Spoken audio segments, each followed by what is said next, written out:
Hi அமர்சன் families எல்லாருக்கும் வணக்கம். So இந்த வீடியோவில் என்ன பார்க்க போகிறீங்க அப்படின்னா, ஒரே இடத்துல உட்காந்து பேசுகிறோம் அப்படிங்கிறப்போ ஏதாவது ஒரு விஷயத்த தான் கண்டிப்பாக ஷேர் பண்ண போகிறோம். அது என்ன விஷயம் அப்படின்னு பார்த்தீங்கன்னா, நாங்கள் வந்து திடீர்னு ஊருக்கு வந்திருக்கோம். திடீர் பயணம்னு வைங்களேன். ஊருக்கு வந்தோம். என்ன காரணம் அப்படின்னு பார்த்தீங்கன்னா, ஒரு வீட்டில் துக்க செய்தி அதுக்காக வந்தோம். சொல்லு. ஆமா. எங்க தாத்தா வந்து தவறிட்டாங்க. எங்க தாத்தானா எங்க அம்மாவுக்கு சித்தி, சித்தியோடைய வீட்டுக்காரர். எங்க அம்மாவுக்கு சித்தப்பா. என்னோட சின்ன தாத்தா இறந்து போயிட்டாங்க.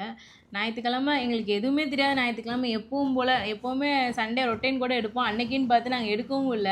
எப்பவும் போல தான் போய்க்கிட்டு இருந்துச்சு. திடீர்னு ஒரு நைட்டு 9 மணிக்கு கால் வருது. எங்க அத்தை வந்து கால் பண்றாங்க. இந்த மாரி தாத்தா தவறிட்டாங்க அப்படின்னு. நாங்கள் சாப்பிட கூட இல்லை. இவர் அதுக்கு முன்னாடி தான் சொல்கிறாரு, ரொம்ப டயர்டாக இருக்குடி, சீக்கிரம் சாப்பாடு எடுத்து வை, சாப்பிட்டு தூங்கணும்னு இவர் சொல்கிறாரு. திடீர்னு இந்த தாக்க கேட்டோன்னா ரொம்ப வேதனையாக இருந்துச்சு. ரொம்ப பாசமான தாத்தா, என்னை தூக்கி வளர்த்த தாத்தா, ரொம்ப அன்பான தாத்தா. ஆத்தா அப்படிங்கிற பேச்சுக்கு மறு பேச்சே பேச மாட்டேறேன், அந்தளவு பாண்டிங். ரொம்ப என் மேலே அன்பாக இருந்த தாத்தா திடீர்னு இந்த தவறிட்டாங்க. ஏன்னா அதுக்கு முன்னாடியும் உடம்பு சரியில்லைன்னு சொல்லிட்டு நாங்கள் போய் பார்த்துட்டு வந்துட்டோம். திடீர் பயணம், இயற்கை மரணம் தான். சரி, ஓகே, நல்லபடியாக ஒரு வழி அனுப்பி வைக்கலாம் அப்படிங்கிறதுக்காக நாங்கள் அன்ன நேரத்துலேயே நாங்கள் கிளம்பி நேற்று காலையில் தான் நாங்கள் வந்து எங்கள் சொந்த வீட்டுக்கு வந்தோம். இங்கே வந்துட்டு அப்புறம் வீட்டில் இருந்து அத்தை வந்தாங்க. அத்தை, இவர், நான், குழந்தைங்க எல்லாரும் போய் தாத்தாவுக்கு போய் அடக்கம் பண்ணிவிட்டு அப்புறம் வந்தாச்சு. ஆனால் சத்தியமாகவே வந்து நான் தாத்தா அப்படின்னு சொன்னோன்னா இந்த தாத்தா நினைக்கவே இல்லை. ஆமாம் ஆமாம், அந்த விஷயத்தையும் சொல்லிக்கிறேன். எங்கள் அப்பாவை பெற்ற அப்பா வந்து தவறிட்டாங்க.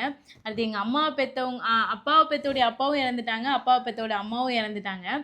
அம்மாவை பெற்றவங்க வந்து எங்கள் அம்மாச்சி இறந்துட்டாங்க. எங்கள் தாத்தா உயிரோடு தான் இருக்காங்க. எங்கள் தாத்தாவுக்கு பார்த்தீங்கன்னா, அந்த தாத்தா என்ன சொல்கிறது, அந்த தாத்தா அதே மாதிரி தான் லவ். எங்கள் தாத்தா வந்து ஒரு சின்ன ஆக்சிடெண்ட், ஒரு எத்தனை வருஷம், ஒரு 2 வருஷத்துக்கு முன்னாடியே அவங்க சைக்கிளில் போய்கிட்டு இருக்கும்போது ஒரு பைக்காரங்க வந்து அடிச்சுட்டு எங்கள் தாத்தாவுக்கு வந்து ஒருத்த கால் வந்து இல்லை. எங்கள் தாத்தாவுக்கு கால் இல்லைன்னா காலை கட் பண்ணி எடுக்கல. அவங்க கட் பண்ணி எடுக்க மாட்டேங்கிறாங்க. என்ன ரீசன், அவங்களுக்கு வந்து நம்ம உடம்புல வந்து ஒரு பகுதியை வந்து அவங்களுக்கு இழக்கிறதுக்கு விருப்பம் இல்லை. நடக்கலைனாலும் பரவாயில்ல, எனக்கு வந்து காலை எடுக்க வேணாம் அப்படிங்கிற மாதிரி சொல்லிட்டாங்க. இன்ன வரைக்கும் படுத்த படுக்கையாக தான் எங்கள் மாமா, எங்கள் அத்தை, அதாவது என் தாய் மாமா, எங்கள் அத்தை தான் உட்காந்து எங்கள் தாத்தாவை பார்த்துட்ருக்குறாங்க. அந்த தாத்தா இன்னும் அவங்களுக்கு வந்து ரொம்ப ஏஜ் வந்து ரொம்ப 80 சம்திங் அந்த ஏஜ் தாண்டிட்டுச்சு இல்லைங்க. எனக்கு என்ன தெரியும் உங்கள் தாத்தா பற்றி? ரொம்ப ஏஜ் அந்த தாத்தா, வயசாயிடுச்சு. நான் அவரு தான் நினச்சேன். ஏன்னா அந்த தாத்தா வந்து ரொம்ப எதுவுமே இல்லை, படுத்தே தான் கிடக்குறாரு, எந்திரிக்க நீராகாரம் அது மட்டும்தான். அதுவே ரொம்ப காலத்துக்கு போயிட்டே இருக்கு. நான் அவர் தான் நினச்சி தாத்தா போயிட்டாரா அப்படின்னு சொல்லிட்டு நினச்சேன். தாத்தா போயிட்டாருன்னா ஏன்னா அது ரொம்ப கஷ்டப்படுறாரு, அவருமே கஷ்டப்படுறாரு. ஸோ இருக்கிறவங்களும் பார்த்துக்கிறவங்களுக்கும் அது வந்து ஒரு கஷ்டம்தான். அதனால் வந்து வயசும் ஆயிடுச்சு தானே, அதனால் சரி ஓகே. ஏங்க நீங்கள் வந்து வீடியோவில் நினைக்காது, என்னடா நீ வந்து அந்த பிள்ளை வருத்தமாக சொல்லுது, நீ வந்து சந்தோஷப்படுறியான்னு. அந்த பிள்ளையுமே அப்படி தான். ஏன்னா ஒரு பேச்சுவார்த்தைன்னு வைங்களேன், இதுதான் உண்மையான விஷயம். இப்படி கடந்து கஷ்டப்பட்டு இது பண்ணுறதுக்கு கடவுள் ஏற்றுக்கிட்டா கூட நல்லது தான் அப்படின்னு இந்த பிள்ளையுமே சொல்லி தான் இருக்கு. சொன்னியாலேடி, அவ்வளோதான். இறப்புங்கிறது கடவுள் தீர்மானித்தது. இவர் என்ன சொல்கிறாருன்னா, தாத்தாவை டெத்து அந்த விஷயம் தெரிஞ்சு நாங்கள் காரில் வந்துட்டுருக்கோம் ஞாயிற்றுக்கிழமை நைட்டு.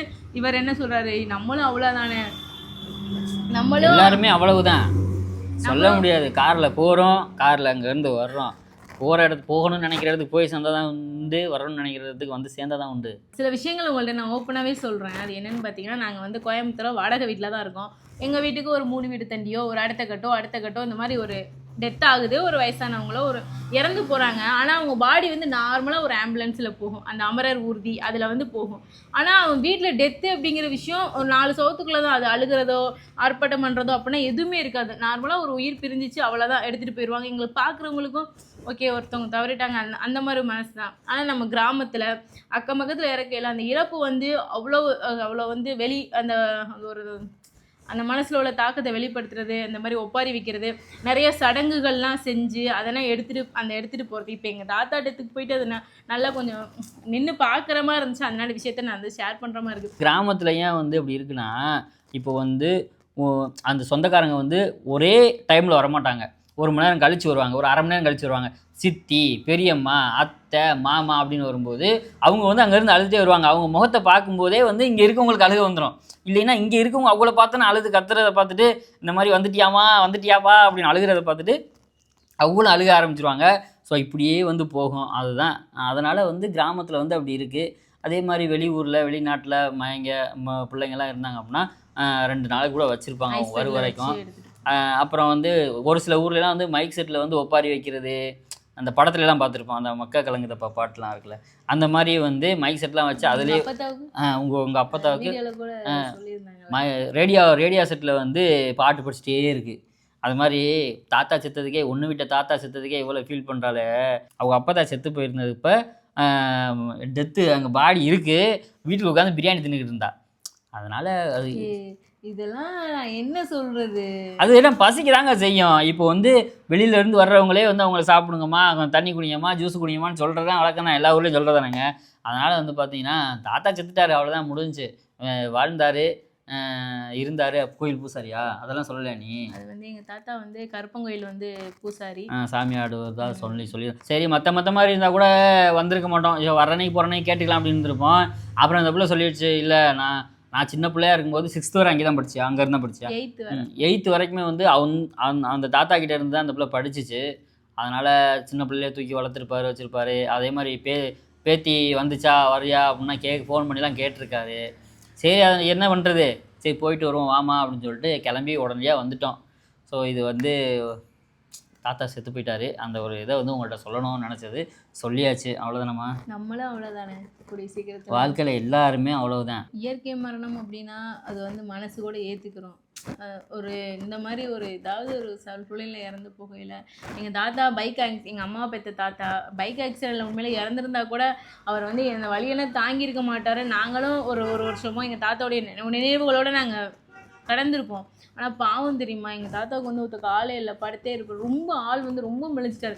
இப்போ கூட நான் வீடு பால் காய்ச்சி ஃபங்க்ஷனுக்கு கூட எங்கள் தாத்தாட்ட போய் சொல்லிட்டு வரணும், எங்கள் மாமா அங்கன்னா போய் சொல்லிட்டு வரணுங்கிறதுக்காக இவரை கூட்டிகிட்டு கூட போயிருந்தேன். அவர் வேற ஒரு ஆள் இருக்காரு. இன்ன வரைக்கும் எங்களை பேர் ராஜா ராஜா ராஜா, எங்கள் ஊர் ராஜா, என்னப்பா வீடெல்லாம் முடிஞ்சிச்சா ராசா, அந்த அளவுக்கு எங்கள் தாத்தாவுக்கு ஞாபக சக்தி இருக்குது. ஆனால் அப்படி இருந்து இன்னைக்கு எங்கள் தாத்தாவுக்கு மட்டும் கால் இருந்துச்சுன்னு வச்சுக்கோங்க. நான் எங்கள் தாத்தா, எங்கள் அம்மா பெற்ற தாத்தாவை சொல்கிறேன், இந்த ஓடி வந்த நான் இவங்க வீட்டுக்கு வந்த நாள்லேருந்து எங்கள் தாத்தா இருந்து எங்களுக்கு வீடு வரைக்கும் நடந்தே வருவார். ஒரு ஆட்டோவில் கூட வர மாட்டாங்க.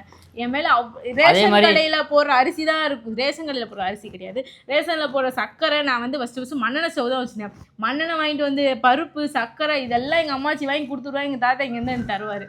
அந்த ஒரு லவ். நான் சஞ்சனா வயிற்றில் இருக்கல எங்கள் தாத்தா செக்கப் முதற்கொண்டு, ஏன்னா இவர் இங்கே இல்லை, இவர் வந்து கோயம்புத்தூரில் தானே இருந்தார்.